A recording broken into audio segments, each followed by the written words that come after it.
It is Tuesday morning, March 3rd, here on the pod. I'm going to do something a little different here, James, and we'll get to our special guests in a second. Yes. A story caught my eye yesterday as I was just scrolling along at home. Yeah. And it was from Will Cleveland, who was like the biggest beer writer, connoisseur, expert in the industry here. And he has a Substack, Cleveland Pros. And it was about, you know, the beer industry. He writes a lot about it and some closures, the struggles, course correction with drinking habits, things like that lately coming out of pandemic. And one of the biggest stories is K2 Brewing. Yeah. In Penfield, used to be in Walworth, and what's going on there. So the headline of the article said, 2 foreclosures and mounting debt leave K2 Brothers Brewing closed with no clear path back. Mm-hmm. And in part of the story, it says, in practical terms, the brewery is not going to be reopening. Will got his number from Chodak yesterday. Welcome. Yes, welcome in. At first I texted Adam. I was like, you got to get Will in. Just talk about this. One of his shows. And he was like, he was going to be out this week. Here's his number. Yeah. So I texted him up and I was like, can you come in? Let's just talk about this. Okay.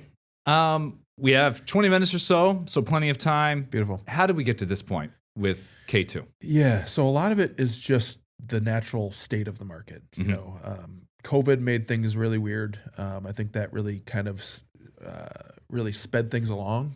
I think the brewing industry was kind of headed towards where it is right now, where there's a lot of uncertainty. There's a lot of just places kind of figuring out, you know, how do we fit into this market, or how do we keep going in this market? You know, what is our role? You know, a lot of the beer industry now has slowed down quite a bit because, you know, Gen Z and some of the younger folks are just frankly not drinking as much. Mm-hmm. You know, and if they are drinking, they're drinking other things. There's ready-to-drink cocktails. There's, you know, weed seltzers. There's all sorts of different options. You know, the NA stuff the non-alcoholic stuff is growing by leaps and bounds.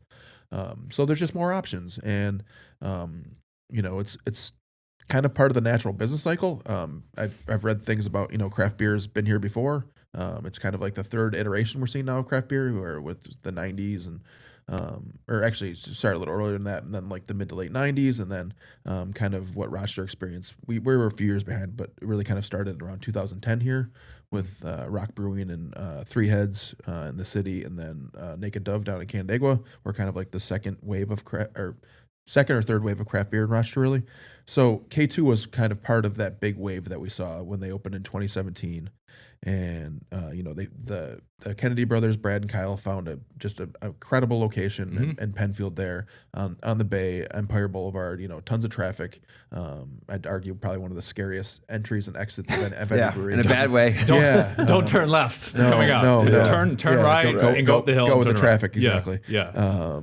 But so, you know, those guys were doing great. They had probably, I would argue, the best beer garden in this area, especially once they added the all year round tent. You know, you'd see people playing cornhole there, you know, 365 days a year, which was awesome.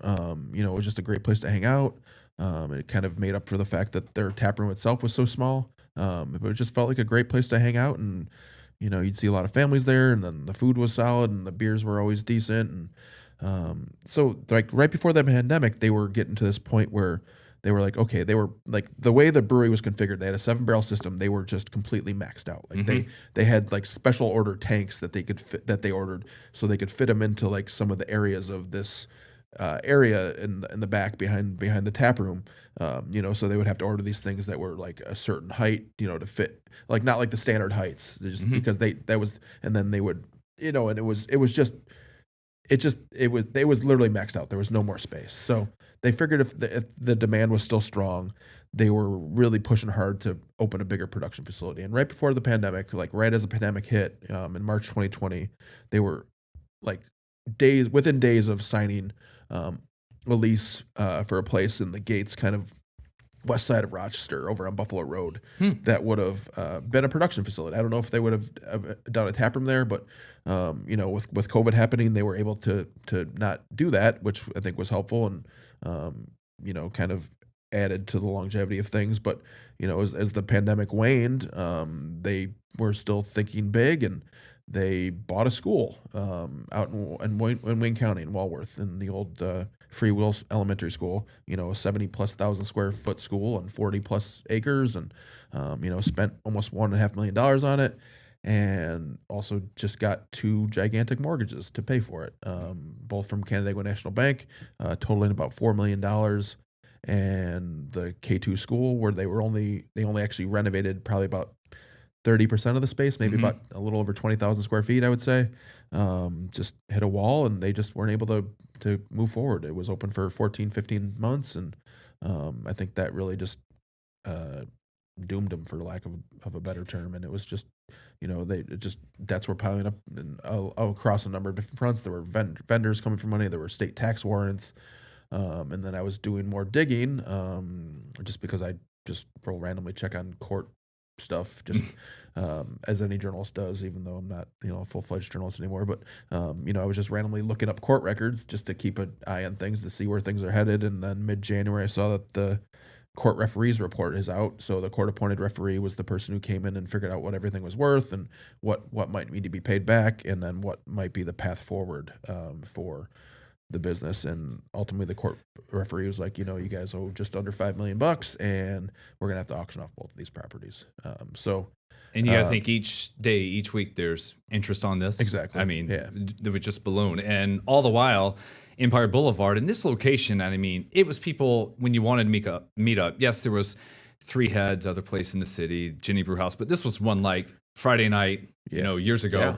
Let's go to K2. It's what everyone said. Kind of that location. Absolutely. And then people at first thought Walworth is pretty good because around Wayne County, and Walworth is not that far to drive from here either, if you wanted to go. It's 25 minutes from my house in the city. Yeah, but it was just huge, and they wanted to do a venue along with it. And as you mentioned, it didn't work out. And this is one of those stories where no one's really talking about it. The brothers, we've reached out since they closed around just before Thanksgiving. And the last we heard was from the company, they'll be open before the holidays and still close. Yeah. So we've got nothing on that. Yeah. But what does talk is the court filings and the documents. So what happens next? Well, I mean, since I published the first stuff back in October, and then this most recent story that came out yesterday, I found another foreclosure that it was filed under a different name, so I was able to kind of search in different names and whatnot, and found a second foreclosure that was kind of the way I was able to understand is kind of like the junior proceeding. So it's kind of like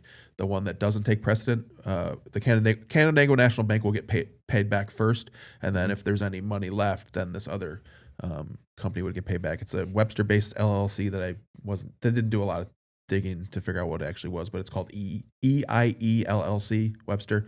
They owed that mortgage was for another $600,000. So you just see the numbers, and I found nearly 24 state tax warrants. So it just keeps getting to a point where I'm like, okay, even though they're not talking, the documents are doing plenty of talking, and it just kind of got to a point where even though my wife was like, you can't write any more about this, I talked to my editor at the Rochester Beacon because I've been partnering with them, and she was like, this is news. So as I told my wife, she's like, okay, I guess you can write about it again. She's huge. There's so much with it. Every time I went to K2, it was always standing room only. Yeah. Like you couldn't find a spot there.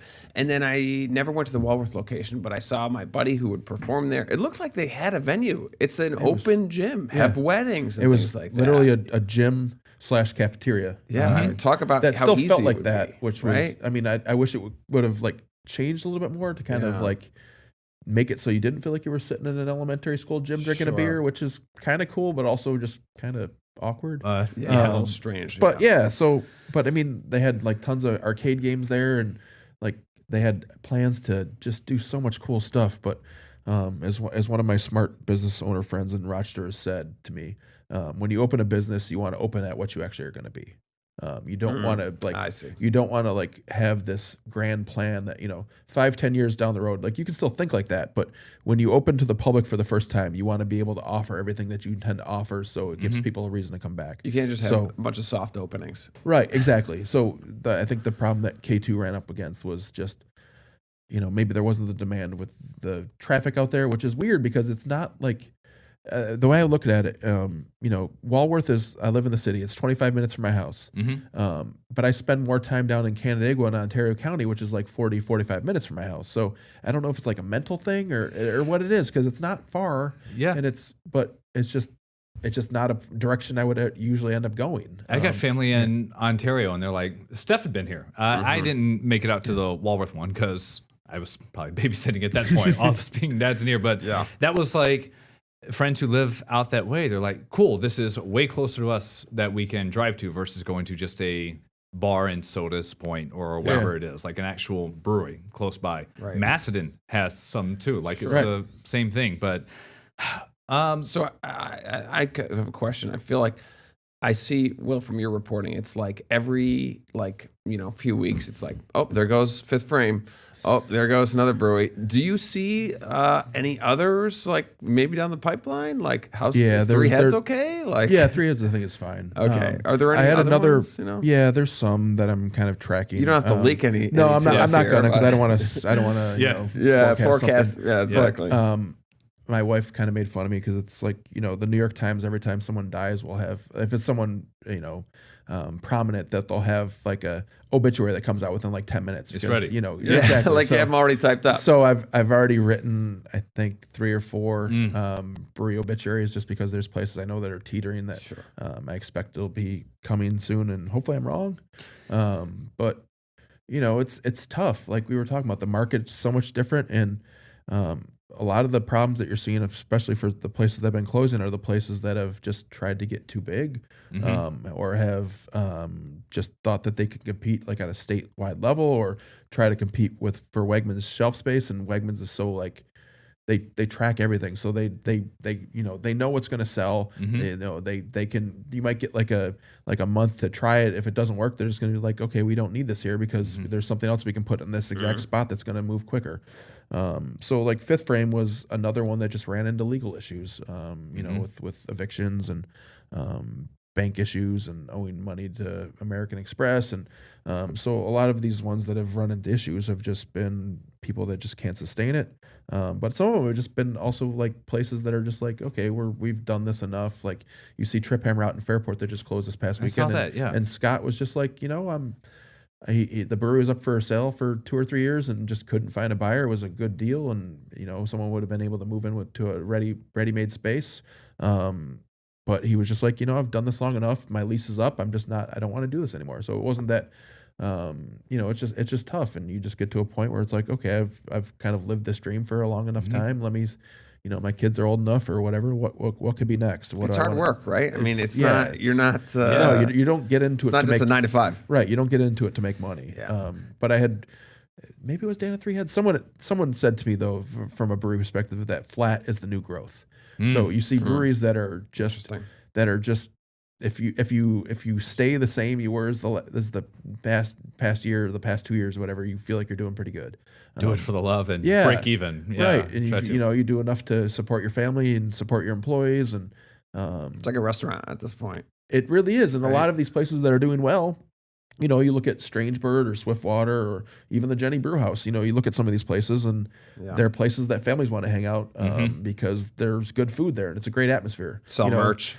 Right. Well, that too. But we make money off T-shirts. Right. But Strange Bird, I'd argue that their food is better than their beer, and their beer's world class. So, but that's like they have like the perfect team in place and a great environment, and the food is phenomenal, and it's a place where we've had birthday parties or different events. So it's it's you have to be more than a brewery nowadays to survive, and that's I think is what a lot of these folks got into this because they wanted to make beer or they were home brewers and they saw this dream scaling up.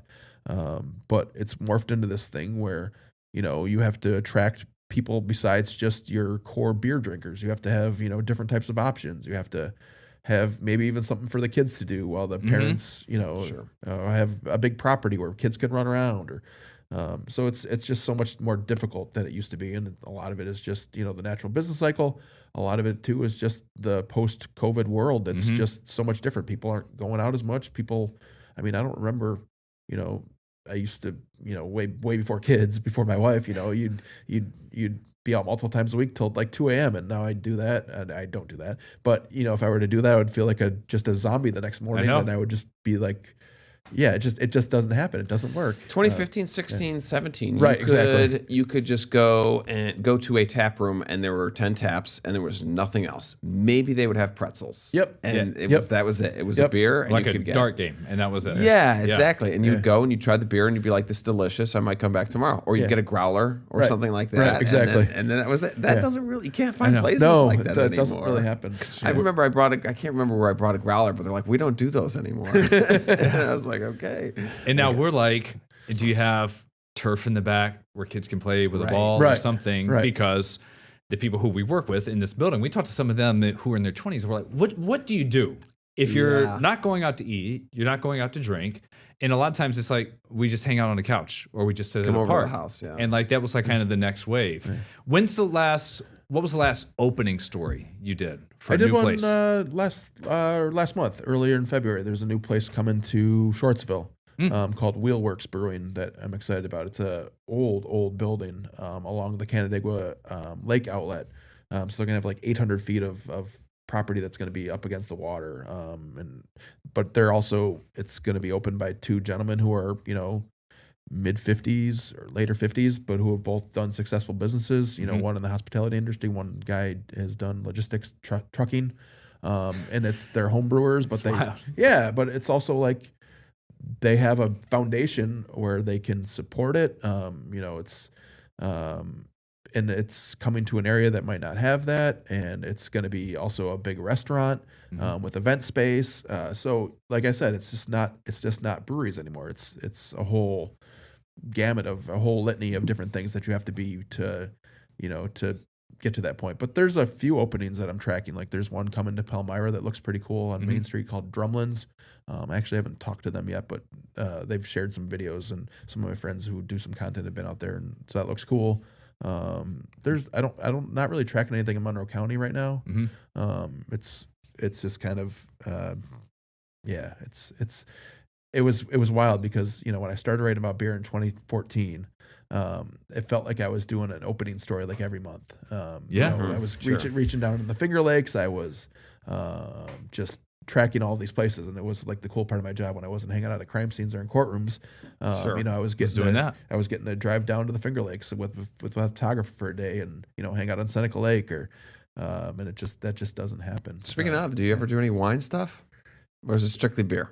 It's mainly beer content. I enjoy wine. I don't have the experience with it. So maybe it's that I'm a little intimidated by it. We have some of our good friends are the folks who run Living Roots, and we love them, and part of the wine club there. So, we get our bottles every quarter, and I think mainly we don't, we just kind of leave them in a closet, and like, I don't drink them as much as I should. And it's just, they become housewarming gifts for folks, or, wine industry is interesting. I feel like with breweries, they can pop up and they do their thing and they work together a little bit. But if you talk about the people in wine country of Finger Lakes, they are really integrated with each other. Like they're on phone calls each week, exchanging recipes, talking about grapes, talking about the season. Because I feel like for their arc of growth is longer. So maybe their decline is longer as well. And it just feels like there's not as many openings, but there's not as many closings. But you also have to consider, sorry, I didn't mean to cut you off. You also have to consider too that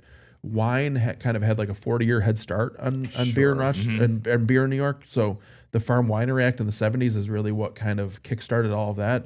And then we didn't see those kind of laws really put into place until the early 2010s. Like you can say all you want about Governor Cuomo, skeevy, whatever. But he was incredibly good for the craft beverage industry, and he worked really hard to repeal some of the stuff and rewrite some of the stuff. There was the Farm Brewery Act in 2012 that kickstarted New York State agriculture to have these breweries that I think it's still either at 60 or 90% right now, but a certain percentage of your ingredients have to be grown in New York State.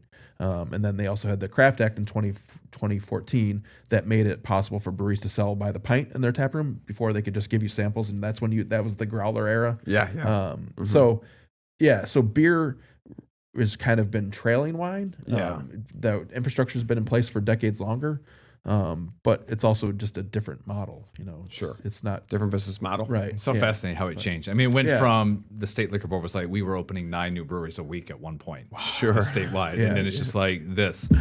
Well, thanks for coming in. Where can people follow you? Get this news. So I You can follow my stuff on Substack. It's free, costs an email address. It's Cleveland Prost, PROST.substack.com.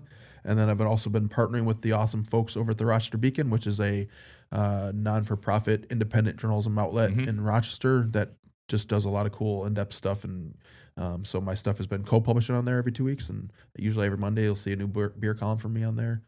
Gary Craig from the DNC too, one of my former colleagues and mentors, is doing the same thing. So I kind of got the idea from him, but he's, so the Rochester Beacon, recommend just checking them out, even if you're not for beer content, because they do a lot of cool stuff. Yeah. You're not, Every once in a while you drop one of these that comes out of nowhere, or Gary Craig's got some court case talking he's about still following stuff that you're just Oak Hill trials, whatever it may be going on. You're retired, Gary. Yeah. You can relax now, but no, it's just not in his nature. It was a lot of fun. Thanks for stopping by. I know you're going out to a school Hang out with to some go read. 6-year-olds. Yep. Nice. I will wrap up the pod coming up here in just a little bit.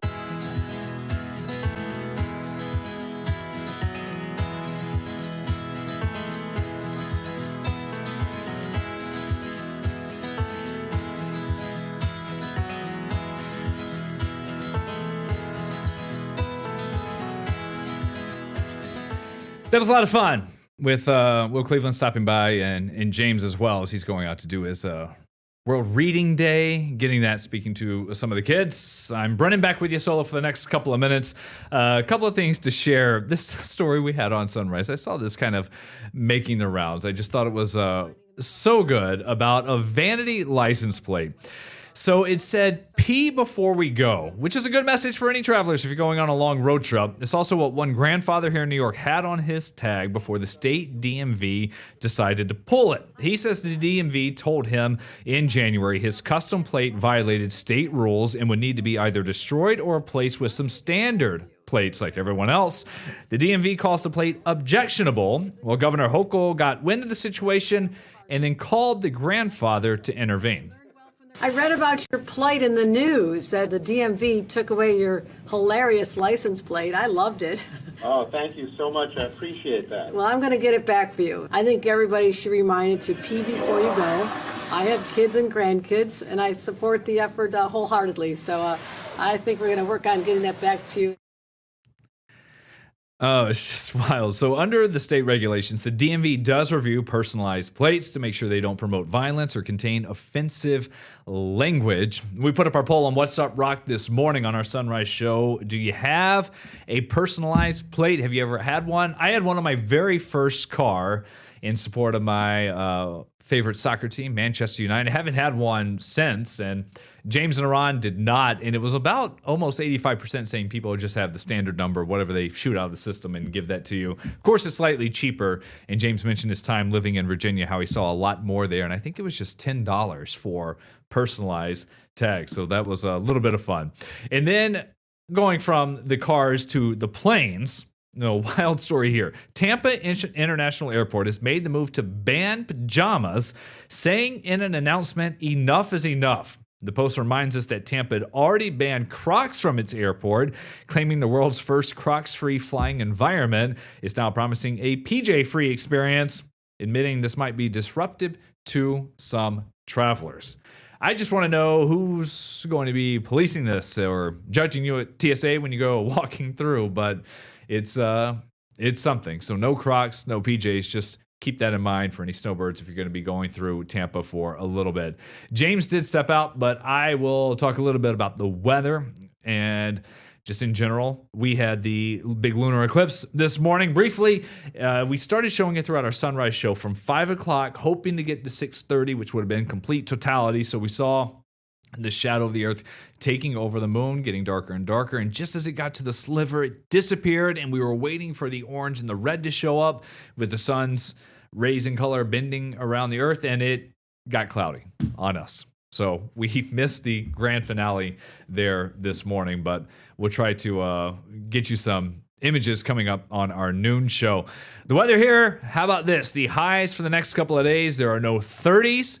The lows, there are no 20s. We are finally getting that warm up, maybe a couple of showers this afternoon. And then the bigger story is Saturday, make a run at 70. I believe James said for that day, it would be a record. And then we spring forward on Sunday, but long-term trends showing some warmth. And once we get past this 8-day, getting into next week, we'll start talking about the St. Paddy's Day parade here in Rochester. And then the week after that, we'll get into St. Patrick's Day itself. So we'll have more for that for you in the full forecast and all the days. Headlines at midday on this Tuesday coming up. News 8 at noon. We'll see you then. And as always, back here on the pod, it's Second Cup of Sunrise tomorrow morning. Get the Rochester First streaming app today for everything you love from News 8 On Demand, plus exclusive shows you won't see anywhere else. Search ROC and download for free on Roku, Amazon Fire, and Apple TV.